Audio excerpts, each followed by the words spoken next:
To America now, the number of people who've lost their jobs is continuing to grow, another 2.4 million in the last week. The total is now almost 40 million since lockdown began. That shows the ongoing painful economic impact the coronavirus is having on the world's richest economy. Nick Bryant reports. We don't normally go in search of hardship in the tree-lined communities of American suburbia, but now it's easy to find. This the looping queue for a food bank in New York's commuter belt.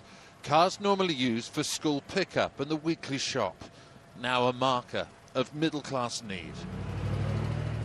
Some had waited more than 5 hours, bumper to bumper, in a queue that stretched more than a mile. Come here now. Come here now. For organiser Jamie Scott, traffic control has become a major problem. 8 weeks ago, in the early days of the shutdown, he saw 65 families. Now it's 600. And look at the cars. A Mercedes, an expensive SUVs. You see a lot of starter Mercedes, starter Beamers, high-end like Toyotas and what have you. The problem is, really, the people have gone now without 4 or 5 or 6 or 7 paychecks, and it's starting to catch up. They need food. It's the most basic thing. Guys, it's going to be 3 families, guys, 3 families. At the front of the line, we met people who had well-paid jobs. All the way up, guys, all the way up to the girls. Before the coronavirus wrought such economic destruction. People who've never had to rely on aid. Michelle Fernanda is a florist, struggling to make ends meet. We have to pay the rent, gas, cars, and all the stuff. I mean, you've got a beautiful car.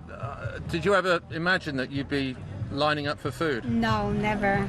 Yancy Mendez is trying to feed her kids. Have you got any income at the moment?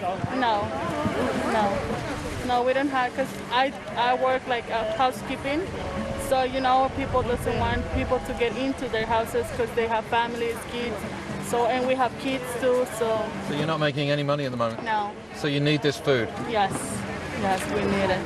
You want it all in the bed? We're witnessing the biggest economic shock since the 1930s, in a country still feeling the after effects of the financial crash of 2008.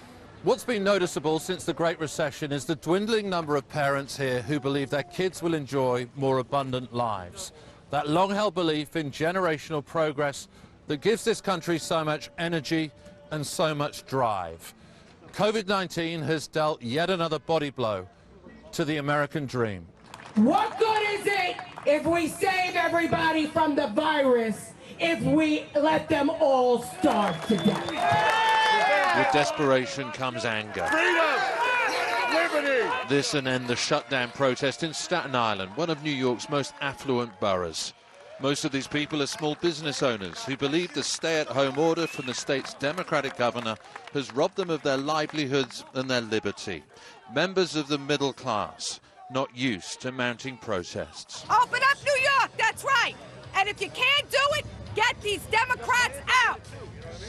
Open us up. Amen. You're killing us. And I've come to see Jesus. This is a convulsion that's shifting the ground beneath our feet. A disruption of immense historical scale, bigger than the Great Recession, more consequential than 9/11.